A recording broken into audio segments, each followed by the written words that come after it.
खुद को बुलंद कर इतना ऊपर वाला भी पूछे तेरी रजा क्या है। तो दोस्तों अपने आप को इतना बुलंद करो कि ऊपर वाला भी मजबूर हो जाए और आपसे पूछे कि बेटे आपकी ख्वाहिश क्या है। तो अपने इरादे हमेशा पर्वत जैसे बुलंद रखो और कभी भी हिम्मत मत हारो।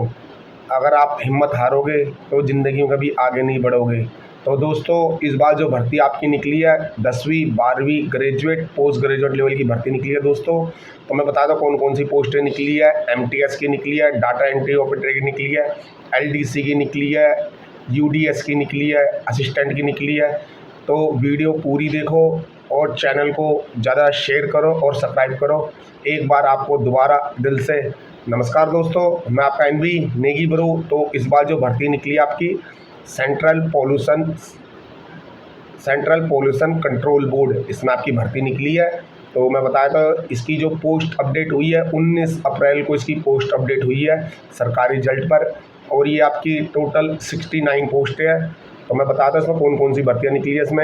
इसमें जो निकली है साइंटिस्ट बी की निकली है, एमटीएस की निकली है, डाटा एंट्री ऑपरेटर की निकली है, एलडीसी की निकली है, यूडीसी की निकली है, असिस्टेंट की निकली है, अदर वारियस पोस्ट।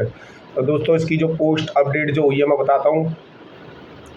इसकी जो एप्लीकेशन ऑनलाइन ओपन 7/4/2025 7/4/2025 और जो क्लोजिंग डेट है 28/4/2025। तो दोस्तों ये फॉर्म पहले आ चुका था मगर इसका फॉर्म ओपन नहीं हो रहा था। तो मैं इसकी डेली चेक करते रहता था। अब इसका फॉर्म ओपन हो रहा है तो आप भर भी सकते हो या आप चेक भी कर सकते हो। मैं दोबारा बताता हूँ जो आपकी जो भर्ती निकली है सेंट्रल पोल्यूशन कंट्रोल बोर्ड, इसमें निकली है। आप चेक भी कर सकते हो, इसका फॉर्म ओपन हो रहा है। तो मैं दोबारा बताता हूँ एप्लीकेशन ऑनलाइन ओपन 7/4/2025 से 28/4/2025 तक। इसका एग्ज़ाम आपको चेक करना पड़ेगा टाइम टू टाइम। अब मैं बताता हूँ पेपर इसका जो होगा 1 घंटे का पेपर होगा। और फीस बताता हूँ जनरल ओबीसी ईडब्ल्यूएस इनकी जो फीस है आपकी 500 रुपये फीस है। एससी एसटी की आपकी 150 रुपये फीस है। ऑल कैटेगरी फीमेल, तो दोस्तों फीमेल की फ़ीस आपकी 150 रुपये फीस है। और आपकी एससी एसटी उनकी आपकी 250 रुपये फीस है। तो ये पेमेंट आपकी होगी credit card, debit card, net banking, mobile banking, इसके थ्रू आप पेमेंट कर सकते हो। अब मैं बताता हूँ एज। तो एज इन्होंने मांगी है मिनिमम 18 और मैक्सिमम 27। पोस्ट के अकॉर्डिंग अलग अलग पोस्ट की अलग अलग एज है 27। और जो मैक्सिमम जो सबसे हाईएस्ट है 35।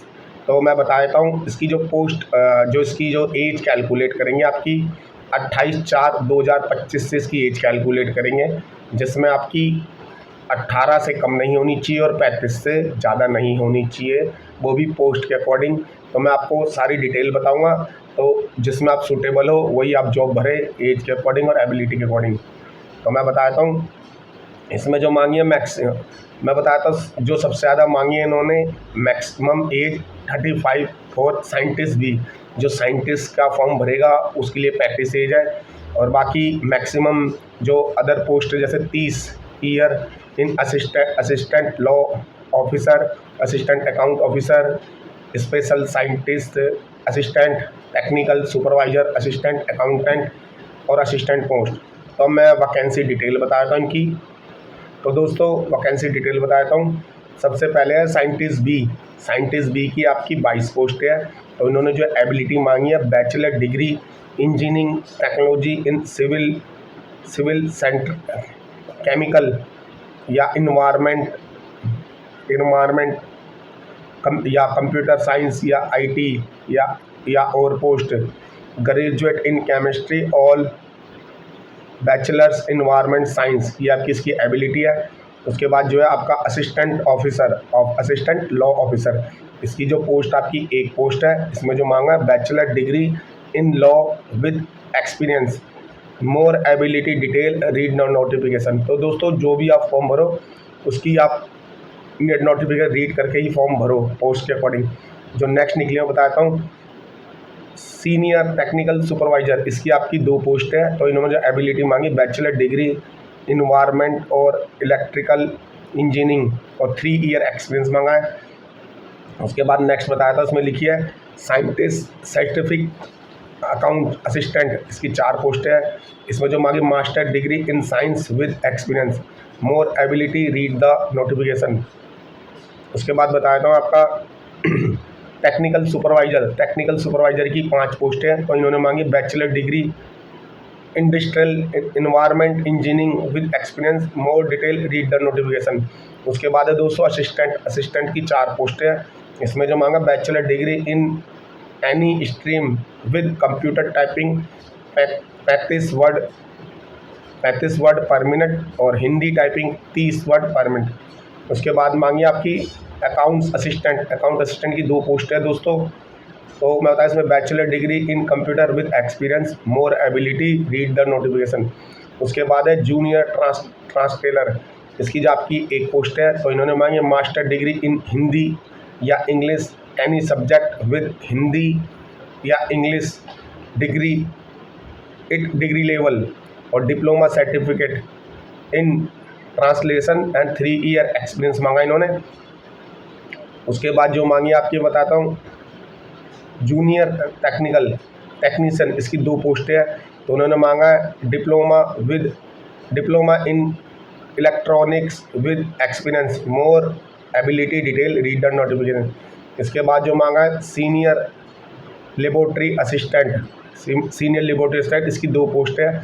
इसमें जो मांगा है 10+2 with science and experience, more ability, detail, read the notification. उसके बाद जो मांगा है UDC अपर डिवीज़न क्लर्क, तो इसकी जो 8 पोस्ट है। इन्होंने जो मांगा है sir bachelor degree in any stream with computer typing in English 35 word per minute और हिंदी में 30 वर्ड पर मिनट, और ये आपको 10 मिनट में टाइप करने हैं। आपको जो आपकी टाइपिंग स्पीड मांगे 10 मिनट में आपकी इंग्लिश में आपकी होनी चाहिए आपकी 35 और हिंदी में 30 की स्पीड होनी चाहिए। फिर उसके बाद जो नेक्स्ट मांगा है डाटा एंट्री ऑपरेटर ग्रेड 2, इसमें आप 12वीं पास मांगा है। एनी बोर्ड स्ट्रीम, आपकी 12वीं पास कहीं से भी हो। 8000 की for depression post hours and data entry work. उसके बाद जो है स्टेनोग्राफर, तो स्टेनोग्राफर की इसमें आपकी 3 पोस्ट है। इसमें आपका 12वीं पास मांगा है, आपकी कहीं से भी 12वीं पास होनी चाहिए। आपकी direction 10 minute, it 80 word per minute and 50 minute English में 50 मिनट इंग्लिश और हिंदी में 65 मिनिमम स्पीड होनी चाहिए आपकी हिंदी और इंग्लिश की।